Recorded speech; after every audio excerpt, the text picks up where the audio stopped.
इंसान बहुत खुदगर्ज होता है। जब वो आपको पसंद करता है तब आपकी बुराई भूल जाता है, और जब आपसे नफरत करता है तब आपकी अच्छाई भूल जाता है। आपकी खूबियां देखकर न जाने कितने लोग होंगे जो आपसे प्यार जताएंगे, पर जिंदगी में जगह उसे दो जो आपकी कमियां देखकर भी आपका साथ ना छोड़े। क्यों तूने इंसान नहीं बोलता, उसका समय बोलता है। लेकिन जब समय नहीं बोलता तब इंसान लाख बोले, उसकी कोई नहीं सुनता।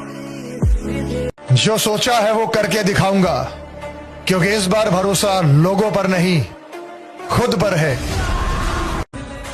अभी तुम्हारे संघर्ष का समय है, अभी तुम्हें खामोश रहना है। तुम्हारे लिए सब कुछ संभव है, ये तुम्हें सफलता के बाद कहना है।